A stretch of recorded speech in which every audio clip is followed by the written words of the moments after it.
Pancasila sebagai ideologi negara. Ideologi berasal dari kata idea yang artinya gagasan, konsep, pengertian dasar, dan cita-cita. Sedangkan logos artinya adalah ilmu. Dalam Kamus Besar Bahasa Indonesia, ideologi didefinisikan sebagai kumpulan konsep yang bersistem yang dijadikan asas pendapat yang memberikan arah dan tujuan untuk kelangsungan hidup. Adapun beberapa tokoh pemikir Indonesia yang mendefinisikan ideologi sebagai berikut. Yang pertama, Sastra Prateja. Ideologi adalah seperangkat gagasan atau pemikiran yang berorientasi pada tindakan dan diorganisir menjadi suatu sistem yang teratur. Kemudian yang kedua, Surjanto. Ideologi adalah hasil refleksi manusia berkat kemampuannya menjaga jarak dengan dunia kehidupannya. Kemudian yang ketiga, yaitu Mubyarto. Ideologi adalah sejumlah doktrin, kepercayaan, dan simbol-simbol sekelompok masyarakat atau suatu bangsa yang menjadi pegangan dan pedoman kerja atau perjuangan untuk mencapai tujuan masyarakat atau bangsa itu. Pada dasarnya, konsep Pancasila sebagai ideologi negara merupakan nilai-nilai yang menjadi cita-cita bangsa agar keberlangsungan hidup suatu negara dapat berjalan dengan baik. Yang selanjutnya yaitu urgensi Pancasila sebagai ideologi negara.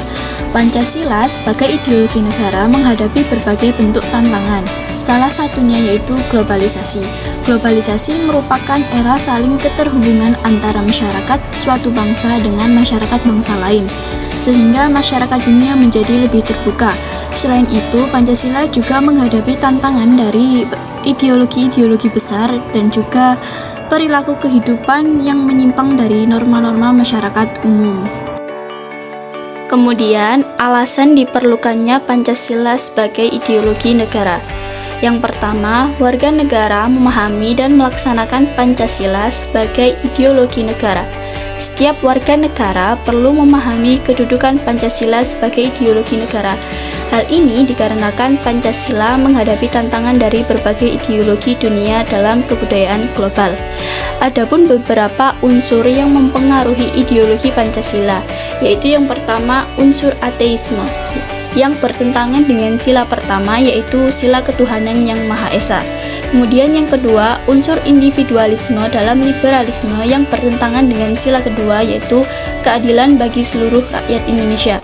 Kemudian yang ketiga, yaitu unsur kapitalisme yang tidak sesuai dengan prinsip ekonomi kerakyatan. Kemudian alasan yang kedua, penyelenggara negara memahami dan melaksanakan Pancasila sebagai ideologi negara. Selain warga negara, penyelenggara negara juga harus dapat memahami kedudukan Pancasila sebagai dasar negara, karena hal tersebut merupakan kunci dalam menciptakan sistem pemerintahan yang bersih dan berwibawa.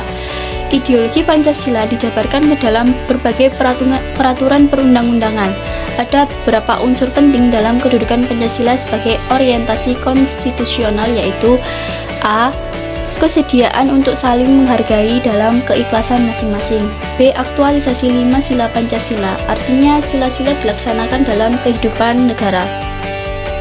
Kemudian sumber-sumber historis, sosiologis, dan politis Pancasila sebagai ideologi negara. Yang pertama yaitu sumber historis. Masa pemerintahan Soekarno. Pada masa kepemimpinan Soekarno, Pancasila merupakan alat pemersatu bangsa. Hal ini ditegaskan oleh Soekarno dalam berbagai pidatonya dalam kurun waktu 1945 sampai 1960.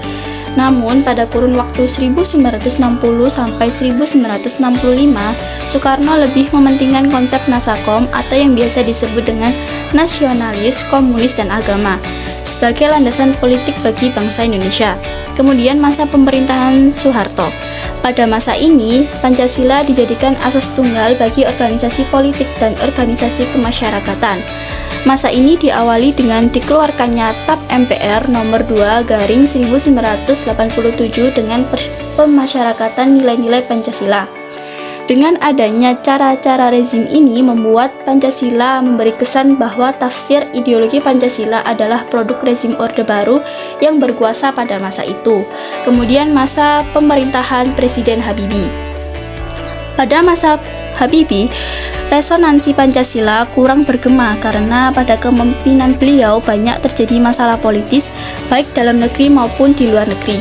Selain itu, lembaga yang bertanggung jawab terhadap sosialisasi nilai-nilai Pancasila dibubarkan berdasarkan Kepres nomor 10 tahun 1979 tentang Badan Pembinaan Pendidikan Pelaksanaan Pedoman Penghayatan dan Pengamalan Pancasila atau biasa disebut dengan BP7. Yang selanjutnya yaitu masa Presiden Abdurrahman Wahid. Pada masa ini muncul wacana tentang penghapusan TAP MPR nomor 25/MPRS tahun 1966 tentang pelarangan PKI dan penyebar luasan ajaran komunisme.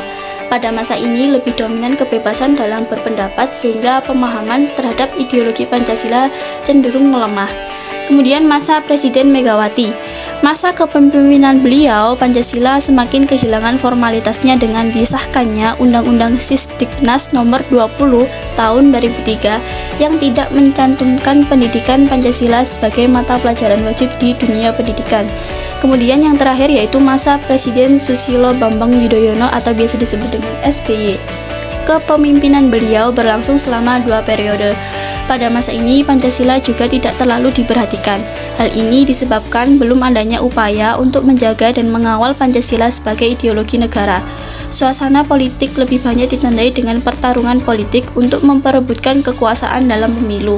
Pada akhir masa pemerintahan SBY, beliau menandatangani Undang-Undang RI nomor 12 tahun 2012 tentang pendidikan tinggi yang mencantumkan mata kuliah Pancasila sebagai mata kuliah wajib pada pasal 35 ayat 3.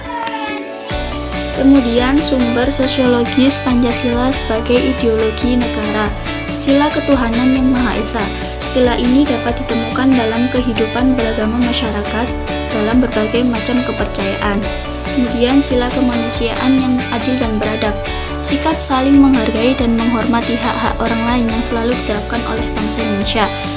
Sila Persatuan Indonesia. Dalam sila ini dapat ditemukan bentuk solidaritas, rasa setia kawan, dan rasa cinta tanah air. Kemudian sila kerakyatan yang dipimpin oleh hikmat kebijaksanaan dalam permusyawaratan perwakilan dapat ditemukan dalam bentuk menghargai pendapat orang lain dan semangat musyawarah dalam mengambil keputusan. Kemudian yang terakhir yaitu sila keadilan sosial bagi seluruh rakyat Indonesia.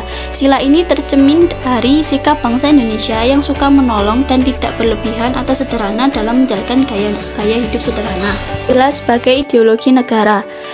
Sila ketuhanan yang Maha Esa diwujudkan dalam bentuk semangat toleransi antar umat beragama.